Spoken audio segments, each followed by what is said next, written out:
What can I say about Novak Djokovic's historic Australian Open win that hasn't already been said?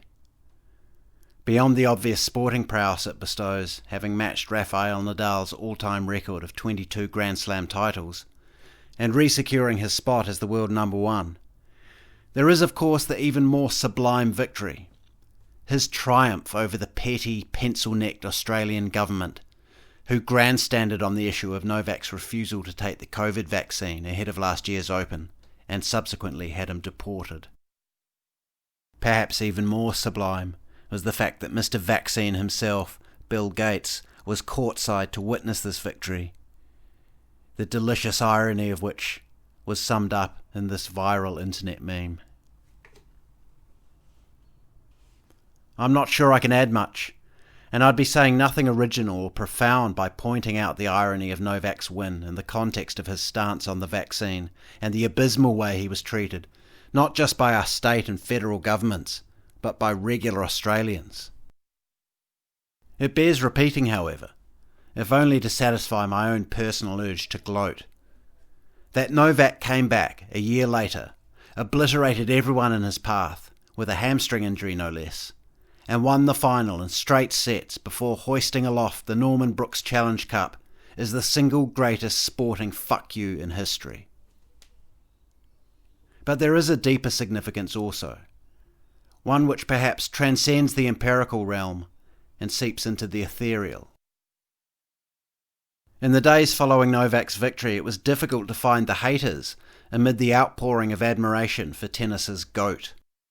Partly because the overwhelming support Novak has from the masses was drowning out any snide counter-narrative, but also because the vaccine Nazis, government shills and authoritarian types who took a lascivious kind of pleasure in Novak's humiliation last year appeared to be somewhat more reticent in 2023.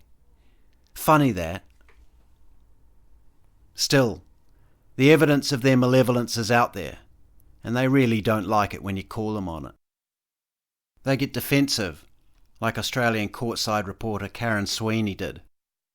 Move on, they say, like The Atlantic back in October, when they published that tone-deaf drivel in which author Brown University Professor Emily Oster called for a pandemic amnesty. Move on? I'll repeat what I said in my initial critique of the Atlantic article, linked in the description. Yeah, that's a no from me, dog. Authoritarian psychos like Karen Sweeney and their apologists like Emily Oster are naturally eager for the rest of us to move on, now that their particular brand of fascism is no longer in vogue, and the revelations of the Pfizer documents and the mounting global excess death data illuminate the grave miscalculation made by so many credulous fools in the early days of the pandemic. These folk backed the wrong horse, and like the worst offenders in any fog of war scenario, now that the lights have been turned back on, they're frantically scuttling this way and that, like beetles and silverfish beneath a suddenly lifted paver, looking for crannies and dank recesses into which they can wriggle and wait out the tide of righteous resentment.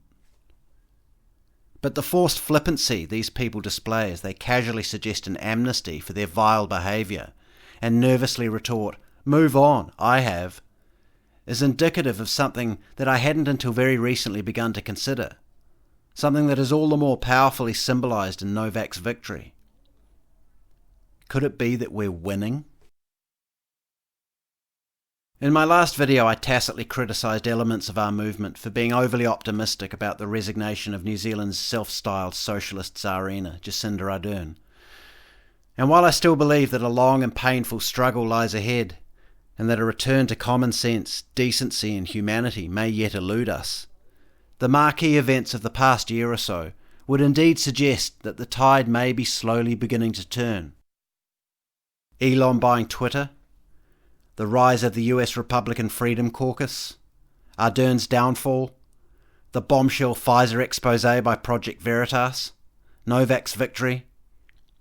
These events and many others do have the feeling of omens, if one believes in such things. Even the recent imprisonment of Andrew and Tristan Tate speaks not of an ascendant regime audacious in its actions for lack of credible opposition, but of a nervous and erratic tyrant, much like Adolf Hitler post-1941, after failing to knock Russia out in one swift summer campaign. When one reads accounts of the war in 1942, the general consensus was that Hitler still had the upper hand, and indeed he did, as this map shows. Many, if not most people on both sides, still believed at this point in history what had appeared self-evident for 2 years or more, that Germany would win the war. But we now know that 1942 was the beginning of the reversal of Hitler's fortunes. These defeats were manifest and measurable at the time, but stacked against his momentous gains, they failed to make much of an impression. The failure to take Moscow, the protracted and costly North African campaign, these were minor setbacks, but they were also the first of many ever-escalating crises for the Wehrmacht. The first major one coming early in 1943 at Stalingrad, after which Hitler, the nervous, erratic tyrant, became Hitler, the scared, chaotic madman. No one could predict this unravelling in 1942. Victory still felt a long way off, and in many respects it was. But this is the thing. History, as it unfolds, does not readily reveal its hand, and time is relative. As such, the adage, with the benefit of hindsight, is as integral to the human experience as love, loss, and laughter, both at the personal and universal level. On balance, things still seem bleak. But could we be about to witness a Stalingrad-level victory for our side? And will the globalist regime devolve from the nervous, erratic tyrant into the scared, chaotic madman? Herein lies a very real danger, that as the establishment loses control, it's likely to thrash about in a blind rage, throwing out increasingly desperate gambles in the hopes of snatching victory from the jaws of defeat, and, like Hitler, taking many down with it. It's entirely possible that this process has already started, and that in fact the COVID con itself was the first of these brash gambles.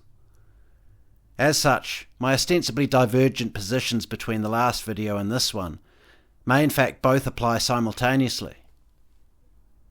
The tide may have turned. 2022 could have been our 1942.